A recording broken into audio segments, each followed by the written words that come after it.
बच्चों अब हम लोग थर्ड मेथड करने जा रहे हैं, polygon law of vector addition.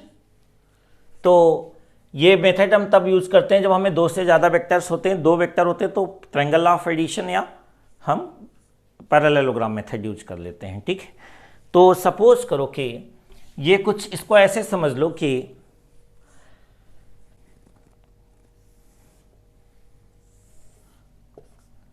ये ईस्ट है, नॉर्थ है बच्चों, और ये साउथ है, ये आपका वेस्ट है। ये हेड पोस्ट ऑफिस है, इस ओ पॉइंट पे हेड पोस्ट ऑफिस है।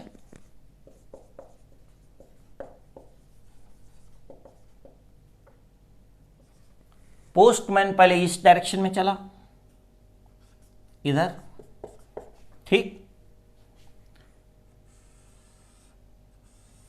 ये वेक्टर ए है, जो भी 4 kilometre 5 kilometre it travelled along east direction.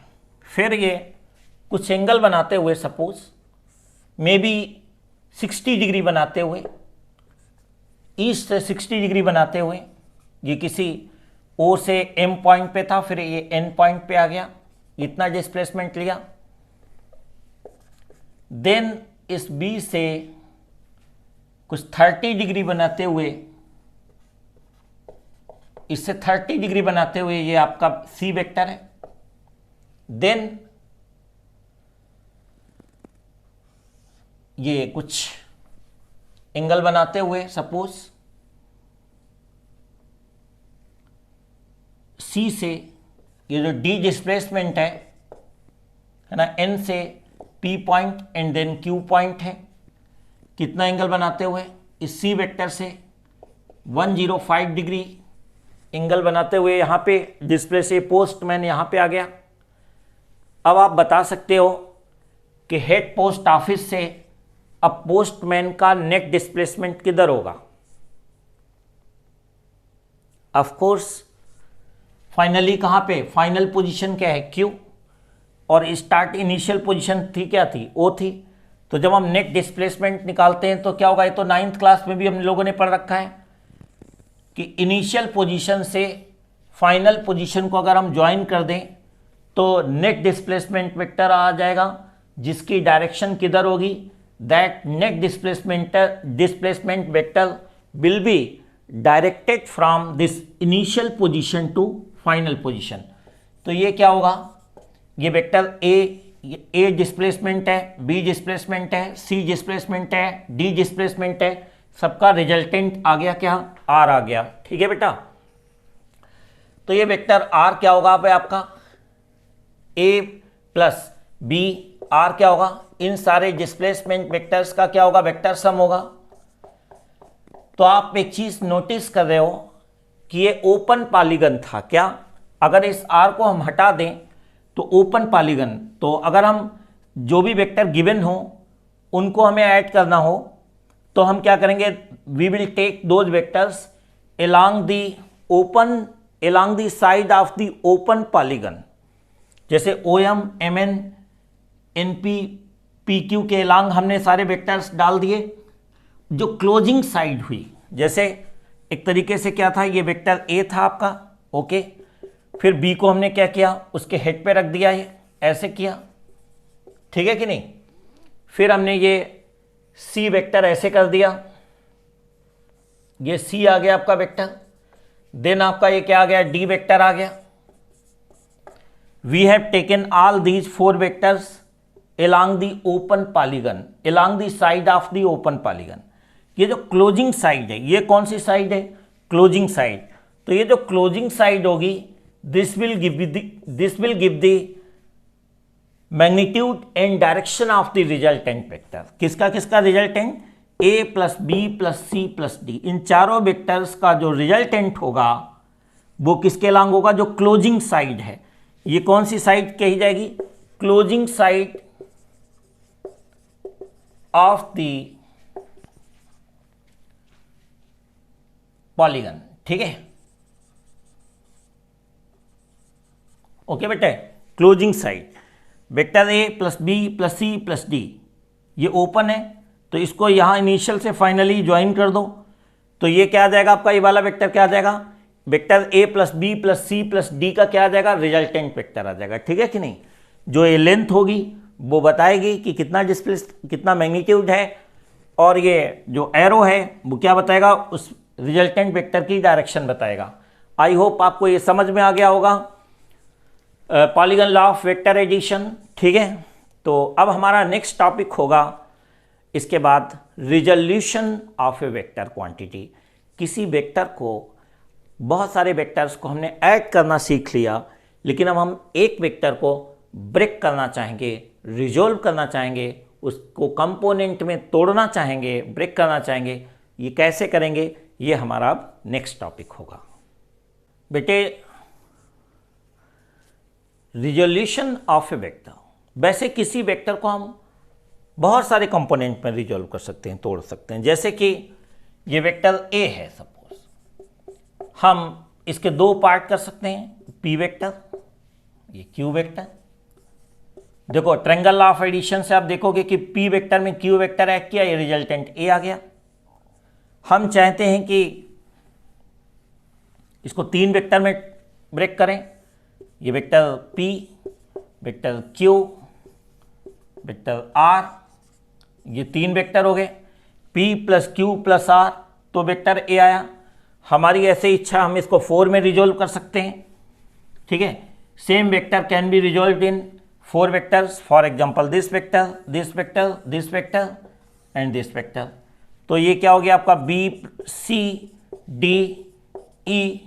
ठीक है कि नहीं, B vector plus C vector plus D vector plus E vector equal to A vector. तो ए वेक्टर को हमने कितने कंपोनेंट में रिजोल्व कर लिया, बी सी डी ई। तो ऐसे आप इनफाइनाइट कंपोनेंट में किसी वेक्टर को रिजोल्व कर सकते हो, जितनी मर्जी आए। लेकिन हमारे लिए जो सबसे इंपॉर्टेंट है, जो मोस्टली हम रिजोल्व करते हैं कंपोनेंट्स को, वो हॉरिजॉन्टल और वर्टिकल डायरेक्शन में कंपोनेंट हम मोस्टली डेली लाइफ से लेकर के और जितनी भी फिजिक्स की प्रॉब्लम होंगी, in most of the cases we will resolve the vector in vertical direction and in horizontal direction. ठीक है कि नहीं। तो या फिर हम दो परपेंडिकुलर कंपोनेंट में रिजोल्व करते हैं। ठीक है, तो सपोज ये वेक्टर ए है बेटा, दे दीजिए वेक्टर ए। अब हम इसको दो परपेंडिकुलर कंपोनेंट में रिजोल्व करना चाहते हैं। एक हम सपोज करो एक्स के लॉन्ग हम रिजोल्व करेंगे, और दूसरा कंपोनेंट जो है हम वाई के लॉन्ग रिजोल्व करेंगे। तो इसको हमने, ये वेक्टर ए जो है एक्स से कितना एंगल बना रहा है, फिलहाल थीटा। हमने यहां से परपेंडिकुलर ड्रॉप किया, एक परपेंडिकुलर यहां पे ड्रॉप किया, हमने नाम रखा एम एन। ठीक है, ये जो वेक्टर ए का एक्स के लॉन्ग कंपोनेंट होगा उसको हमने ए एक्स कह दिया। वेक्टर ए का इसके लॉन्ग कंपोनेंट होगा वो क्या होगा आपका, ए वाई कंपोनेंट कह दिया। ठीक है कि नहीं। तो वेक्टर ए को हम दो वेक्टर में रिजोल्व कर दिया हमने। एक कंपोनेंट किसके लॉन्ग है, एक्स एक्सिस के लॉन्ग है, जिसको हम ए एक्स कहेंगे, और इस वेक्टर का वाई के लॉन्ग जो कंपोनेंट होगा बच्चों, वो ए वाई कह दिया हमने है। तो ओ पी क्या है, ओ एम, ये पी कह दीजिए, पी, और ये पॉइंट क्या है आपका एन है। ठीक है बेटा। तो ओ पी क्या है, एक्चुअली वेक्टर ए का मैग्नीट्यूड है। ठीक है, तो in right angled triangle, in right angled triangle O M P में क्या दिख रहा है हमें, in right angle triangle O M P में कि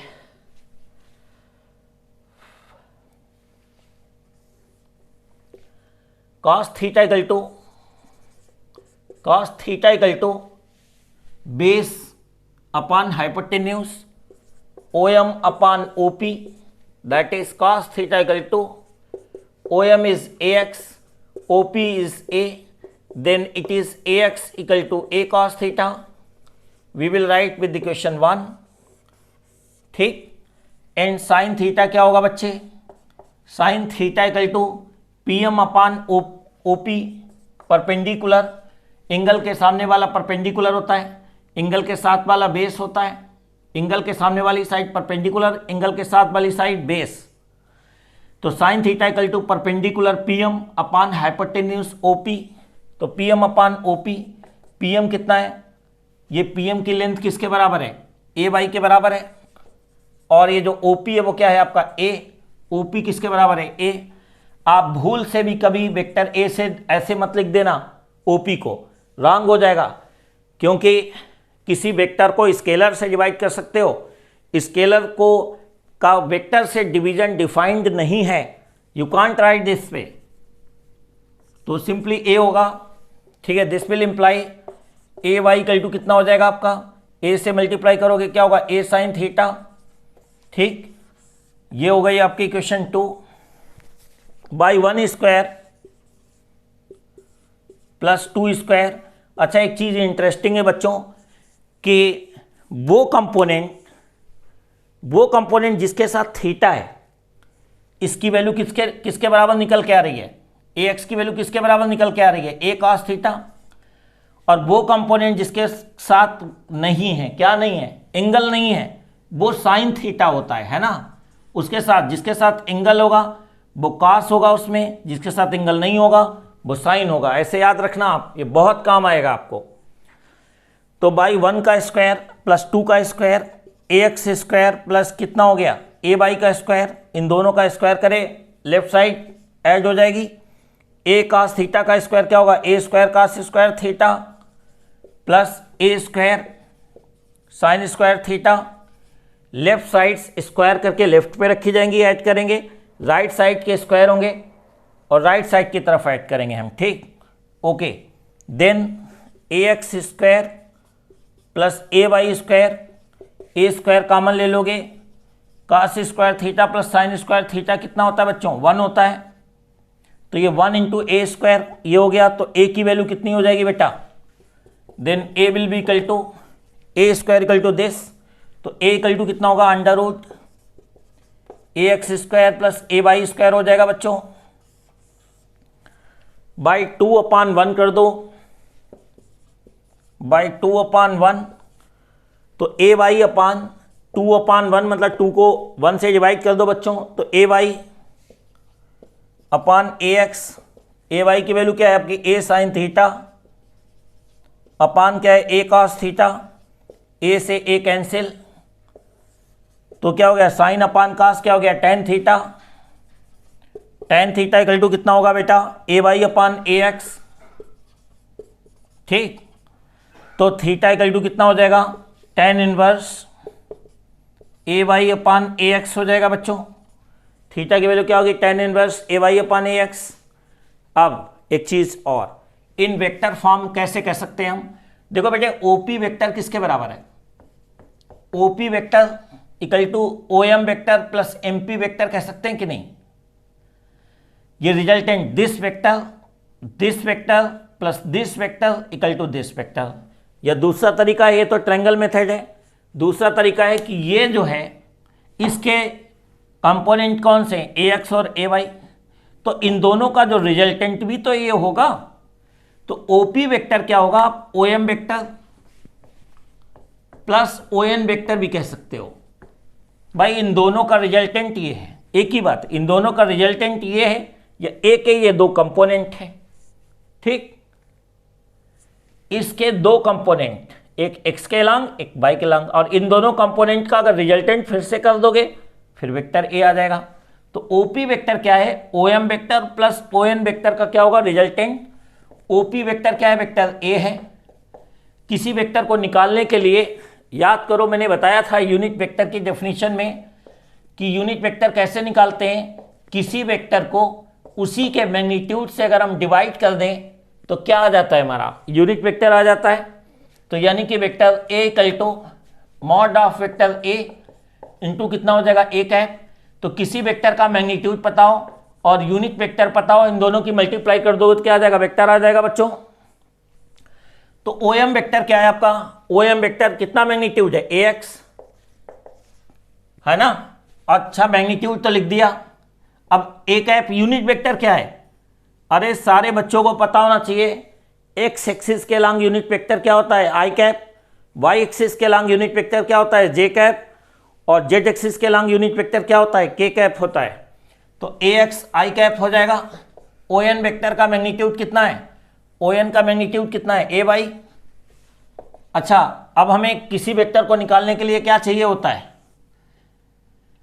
ये वेक्टर, इससे कंफ्यूज मत होना, ये यूनिट वेक्टर की डेफिनेशन है, वहां से हम ले रहे हैं इसको, ठीक। तो ए वाई ये क्या हो जाएगा, जे कैप।